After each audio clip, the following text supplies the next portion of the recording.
Kumusta mga palangga? Ha? It's been a very long time. Ang tagal kong nanahimik. Pareho lang kami ni Buskulong. Matagal na nahimik. Pero ngayon, pinipilit nyo kaming magsalita. Nagsasalita ako ngayon because meron akong gustong ilabas na mensahe. We Negrosanons are not for sale. Kung meron man dyan sa Negros na nabayaran na, nakabaligya na mo, nabenta na yung pirma nyo, pwede bawiin nyo or mag-execute kayo ng affidavit na nabayaran kayo. Huwag natin ibenta ang ating pirma para sa PI na para lang sa kanilang sariling kapakanan. Para sa mga nagpapatakbo dyan, mga nasa gobyerno natin, sobra na ang inyong pang-aapi sa mga hindi sumasang-ayon sa inyong mga gawain. Sobra na. I support the stand of the Dutertes. Tama ang sinabi ni Mayor Baste na tamad ka, wala kang malasakit, kung wala kang plano sa ating bayan, mag-resign ka na lang. Tama rin si Buskulong na tinitira siya. In-example niya pa ako. Balak yung gawin sa kanya yung ginawa niyo sa akin. Ewan ko lang kung kaya niyo. Siyempre, ako ordinaryong tao, si Buskulong ibang klaseng tao yan. Pero sobra na. Tama rin yung sinabi ni PRRD na dati gumagamit, ngayon gumagamit pa rin. Kung si PRRD may intel, ako rin may intel.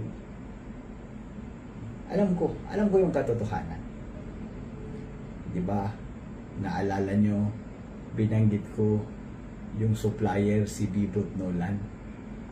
Huwag natin kalimutan yun. Dati, nung ako pa lang nagsasalita, baka wala pang naniniwala. Ngayon, si PRRD na nagsasalita.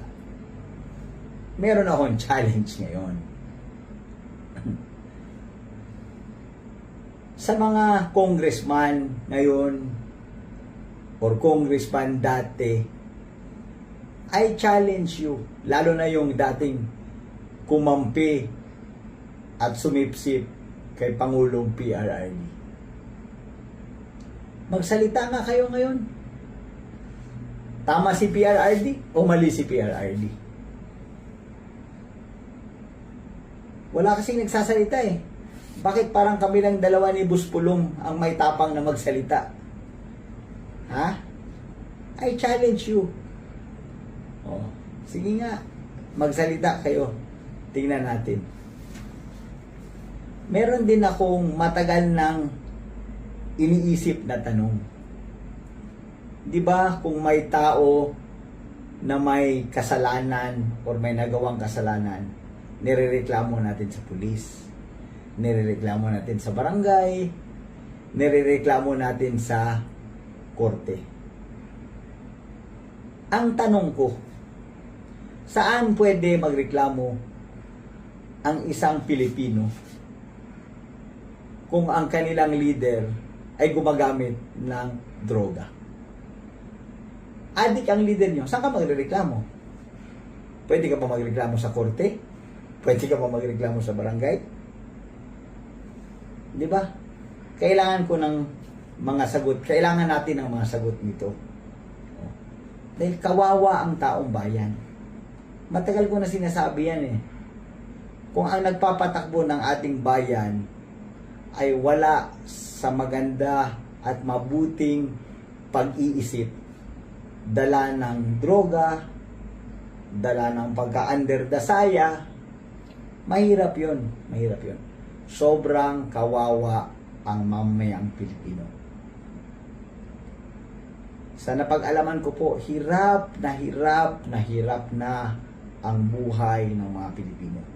Sobrang mahal na ng mga bilihin, sobrang taas na ng presyo ng petrolyo, sobra na ang pang-aapi. Habang nangyayari ito lahat, ang dami sa ating mga opisyal nagpapasarap ng buhay.